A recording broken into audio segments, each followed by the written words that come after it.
La plongeon, c'est un peu notre première mission à faire en mer, notamment pour les plaisanciers qui n'ont pas l'habitude, qui n'ont pas l'expérience, ou qui ont la méconnaissance du terrain. Donc là, oui, on va en faire de la prévention pour savoir, pour voir comment ils naviguent, pour voir si les enfants ont bien mis les gilets, même si c'est au travail des forces de le faire, mais on est quand même là pour prévenir, surtout dès qu'on a une mer un peu à risque de noyade, du moment qu'on est sur l'eau, on l'a. Donc qu'on soit au large ou au bord, il est présent.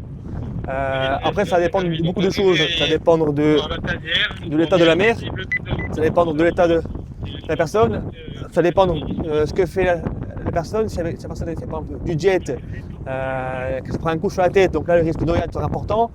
Ça dépend si la personne elle est âgée, et c'est par nager longtemps alors qu'elle n'a pas fait du sport pendant longtemps, ça peut avoir des conséquences plus graves. Voilà, donc le risque de noyade, du moment qu'on est sur l'eau, il est présent. Il ne faut pas le négliger, encore moins sur un bateau et encore moins sur une plage.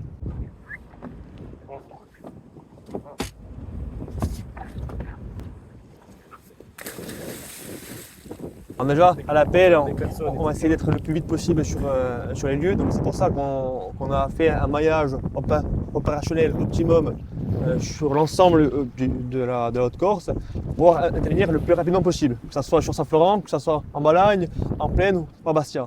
Et après, on va donc venir le plus vite possible et faire ce qu'il y a de mieux, ce qu'il y a de plus de sécurité pour nous et pour la victime, et faire rapidement le sauvetage et les gestes qui sauvent derrière.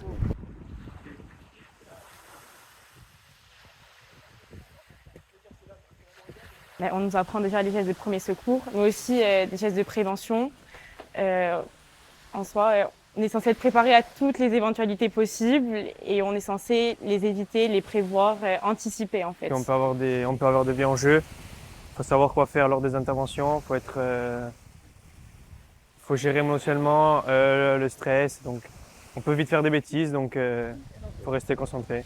On les forme, oui, on les encadre, moi et mes collègues évidemment, hein, et pour voir si tout va bien. Ils sont attentifs, ils n'ont pas envie de se mettre en danger et ils savent qu'on est formé et qu'on est compétent sur notre travail, donc en général ils sont compréhensifs.